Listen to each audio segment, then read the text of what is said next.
Are you still confused over Brendan Dassey's confession? Or you don't know who Brendan Dassey everyone is talking about? Well, don't worry, we will explain everything.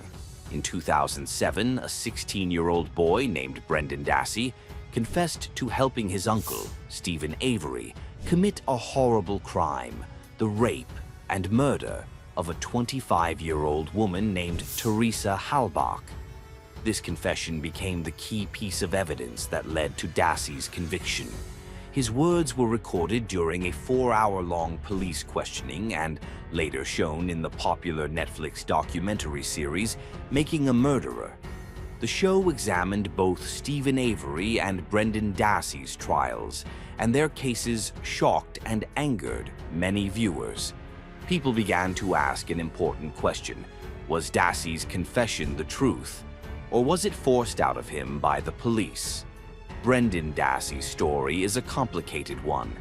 At the time of his confession, he was a high school sophomore in Manitowoc County, Wisconsin. Brendan was not an ordinary teenager. He had a very low IQ and was in special education classes. Brendan's mind worked differently than most, and he often had trouble understanding things the way others might. He lived in his family's auto salvage yard next to his uncle Stephen Avery's trailer. Avery had a dark history. He had been wrongfully convicted of rape in 1985 and spent 18 years in prison for a crime he didn't commit before being released in 2003. Teresa Halbach was a freelance photographer who had come to the Avery property to take pictures of a car that Stephen Avery was selling. But shortly after her visit, she disappeared, and her remains were later found on the Avery property. This led to both Stephen Avery and Brendan Dassey being arrested and charged with the crime. Months after Teresa Halbach's murder, Brendan was brought in for questioning. The police told him they already knew what had happened and they needed him to tell the truth. Brendan confessed to helping his uncle rape and kill Teresa. He even described cutting her throat and burning her body in a bonfire next to Avery's trailer. The police asked Brendan very specific questions, and he often struggled to give answers.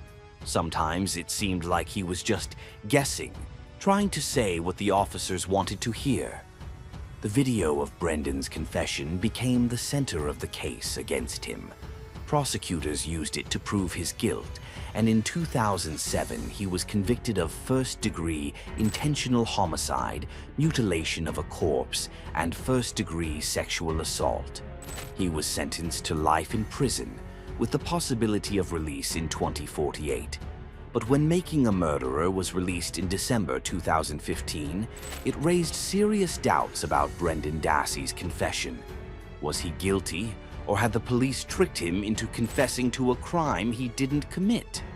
Brendan's defense attorneys and supporters argued that the police took advantage of his intellectual disabilities and manipulated him into confessing. Laura Nerider, one of Brendan Dassey's current lawyers, is convinced that Brendan's confession was not real. She believes that the police used psychological tactics designed for hardened adult criminals on a vulnerable teenager who didn't fully understand what was happening. When you watch the confession video, you see a young boy who looks lost and confused.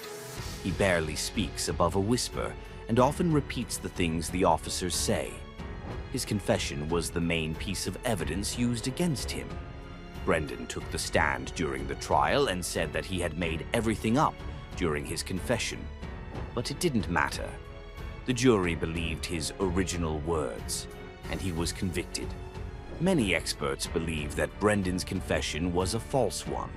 False confessions are more common than people think. Richard Offshee, a defense expert on interrogations, believes Brendan's confession was forced.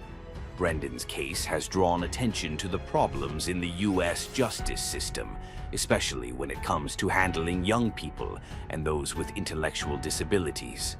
His lawyers are still fighting for him, hoping to prove that his confession was coerced and that he should not have been convicted. For Brendan Dassey, Making a Murderer gave him something he hadn't had in years: